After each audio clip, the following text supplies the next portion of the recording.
Bonjour à tous. Alors, je vous propose une vidéo dans laquelle on va démontrer la fameuse propriété de la somme des termes d'une suite géométrique.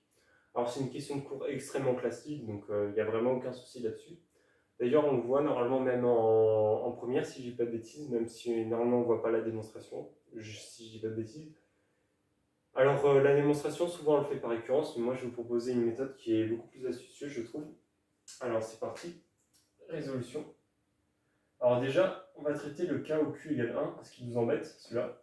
Donc si Q égale 1, fatalement, on se retrouve à calculer la somme de K égale 0 à N des 1 puissance K. Et donc ça, c'est le nombre de termes, mais il y a combien de termes? Comme on commence à 0, il y en a N plus 1. Maintenant, si Q est différent de 1, si Q est différent de 1, alors Q est dans C privé de 1. Alors pourquoi dans C et pas dans R? Parce que c'est parfaitement valable dans C, mais souvent les gens ils aiment bien restreindre à R, je ne sais pas pourquoi d'ailleurs. Mais moi je préfère garder le cadre un peu plus général. Voilà. Alors maintenant, fatalement, on se retrouve à calculer la somme S, qui est la somme suivante, de K égale 0 à N dQ puissance K. Là, moi, ce que j'ai mis envie, c'est de faire réapparaître ma somme S. Donc, ce que je vais faire, c'est que je vais enlever le premier terme, parce que le premier terme, c'est 1, et voilà, moi, j'aimerais bien factoriser par Q.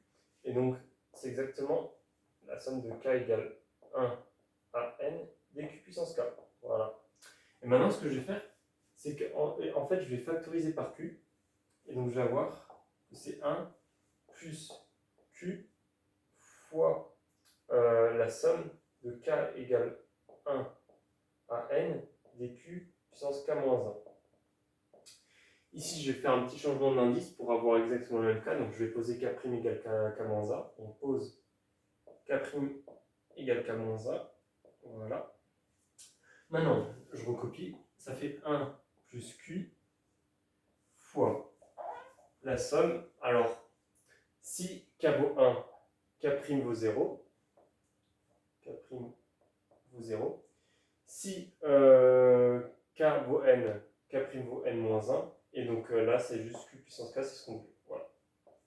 Maintenant, en fait, S, on remarque que c'est exactement 1 plus Q fois S moins le dernier terme qui manque. Donc S moins Q puissance N. Maintenant, si on développe un peu tout ça, on a que S est égal à 1 plus QS moins Q puissance N plus 1. Ici, j'ai bien envie de passer le S de l'autre côté, donc c'est ce que je vais faire.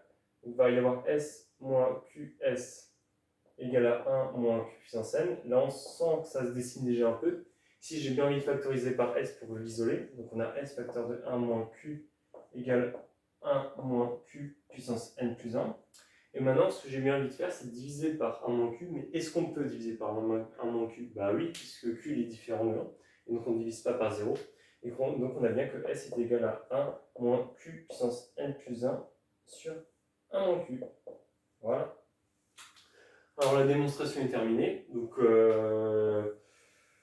moi, j'ai rien de plus à ajouter à cette démonstration. Mis à part en fait, si on remarque bien, si on passe le 1 moins Q de l'autre côté, on a exactement en fait, la factorisation de A puissance N moins B puissance N.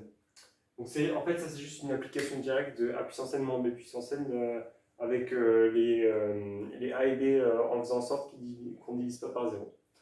Donc c'est une autre manière aussi de le démontrer, mais bon, c'est-à-dire si on admet ça, il faudrait d'abord démontrer A puissance N moins B puissance N.